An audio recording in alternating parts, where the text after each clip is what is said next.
Hello my dear students and friends, welcome to Batham class. आइए हम similarity के next video में, दूसरे वीडियो में कुछ इंपॉर्टेंट क्वेश्चंस को डिस्कस करें। दो क्वेश्चंस हमने यहाँ नोट कर रखे हैं, आइए इनको समझते हैं कैसे सॉल्व होगा।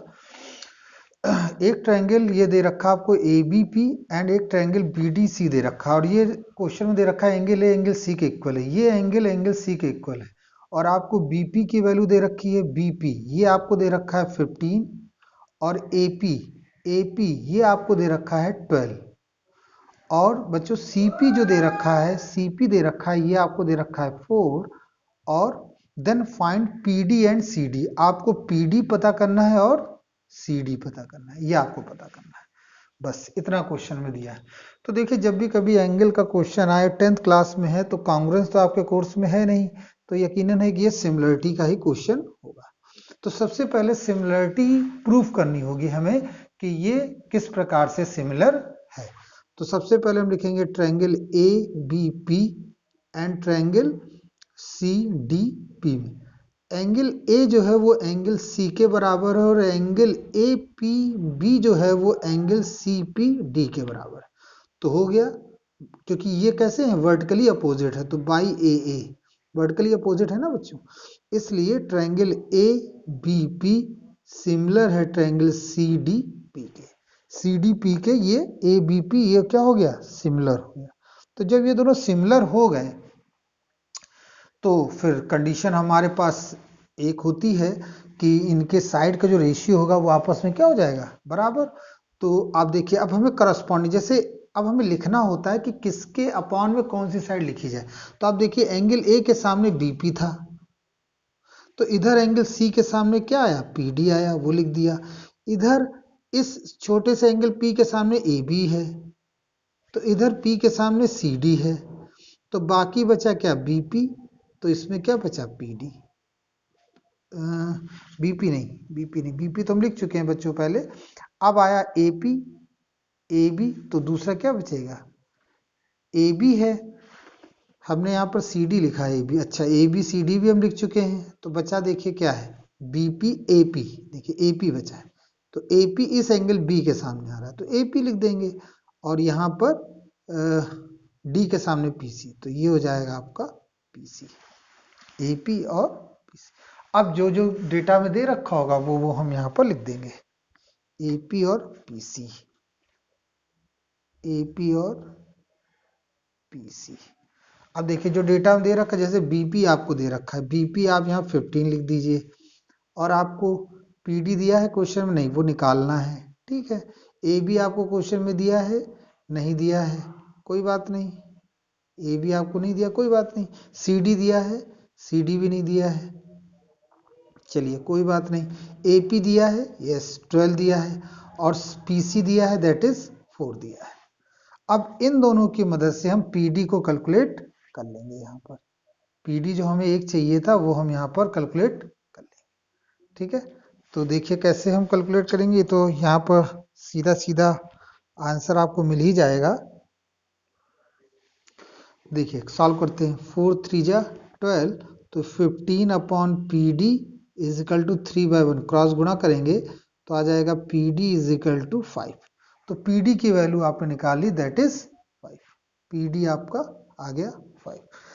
अब क्या इस क्वेश्चन में, अब यहाँ पर एक सबसे इंपॉर्टेंट बात देखने वाली है बच्चों, क्या क्वेश्चन में ये कहा गया था कि ये राइट एंगल ट्रायंगल है, क्वेश्चन में तो कहीं नहीं ये मेंशन किया गया।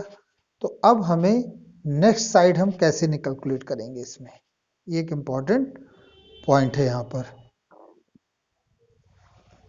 PD तो आप निकाल सकते हैं, PD और CD पूछा है क्वेश्चन में, तो PD तो हमने कैलकुलेट कर लिया, और CD कैलकुलेट करने के लिए CD AB आपको पता होना चाहिए था, तो AB क्वेश्चन में दिया है 6, तो हम निकाल लेंगे। तो देखिए, अब हम इन दोनों की मदद ले लो, चाहे इन दोनों की मदद ले लो, तो हम यहाँ पे लिख सकते हैं AB आपको देखिए कितना दिया है, AB दिया है 6, CD आपको पूछा जा रहा है, और AP आपको 12 दे रखा है, ये 4 दे रखा है, और CD आपको आ गया 2। तो इस तरह से आपने ये क्वेश्चन कैलकुलेट कर लिया। ठीक है बच्चों, थोड़ा सा टिपिकल होता है, लेकिन थोड़ा सा आप समझेंगे ध्यान से तो आप ये समझ पाएंगे और आगे की मैथमेटिक्स भी आप क्लियरली ओके कर पाएंगे। तो आइए एक और क्वेश्चन यहाँ हम देख लेते हैं। इन adjoint diagram A C B, ये जो पूरा एंगल है वो इस एंगल के सी डी ए के बराबर है, और कह रहे हैं ए सी अगर 8 हो, ए सी अगर 8 हो और ए सी आपको दे रखा है 8, और ए डी अगर 3 हो तो आप बी डी बताइए, बी डी पूछ रहे हैं। और देखिए बी डी, अब हमें ये ध्यान रखना है कि ये सिमिलरिटी पर बेस्ड क्वेश्चन है, तो हम कौन से दो ट्रायंगल को सिमिलर प्रूव करेंगे। तो ये तो क्लियर हो गया कि ए डी बी और ये सी एंगल किस में आ रहा है, इस पूरे में आ रहा है, और डी एंगल इसमें आ रहा है। तो ये तो श्योर हो गया कि triangle A D C and triangle A C B की हम बात करेंगे, ए डी सी और ए सी बी की बात करेंगे।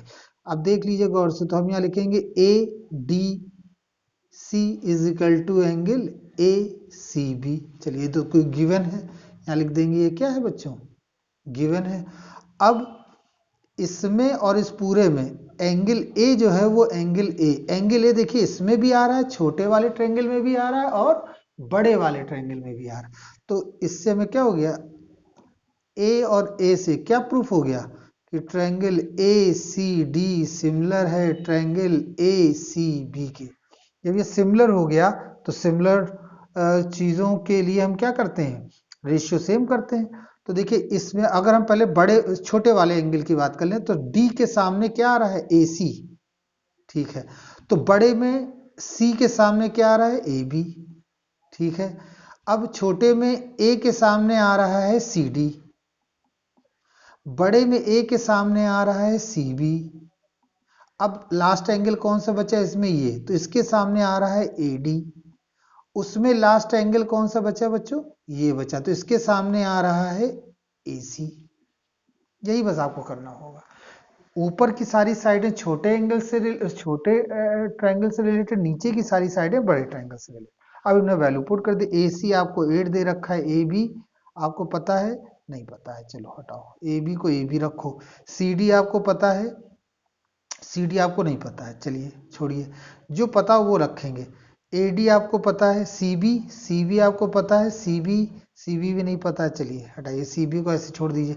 ए डी आपको पता है, ए डी आपको पता है 3, ए सी आपको पता है, ए सी आपको पता है 8, ठीक है, ये आपको पता। अब ए बी हमें निकालना क्या है एक्चुअली, बी डी निकाल, तो ए बी को हम ले सकते हैं A D plus D B, तो ये 8 हो गया, और ए बी को ले सकते हैं A D plus D B, तो 3 plus D B is equal to 3/8। आप समझ गए, यहां से देखिए डीबी निकलेगा, क्रॉस गुणा कर लेते हैं, 64 9 प्लस 3 dB, और ये इसके साथ सब्ट्रैक्ट होगा, सब्ट्रैक्ट होने पर जो निकलेगा वो आपका आंसर आ जाएगा।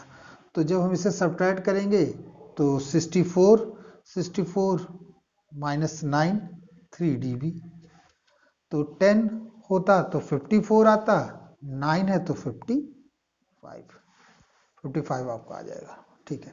तो अब देखिए 3 dB हमने लिख दिया। अब dB बराबर कितना लिखेंगे, dB बराबर 55/3, तो इस तरह से ये आपका आंसर 18 1/3 सेंटीमीटर ये आपका है।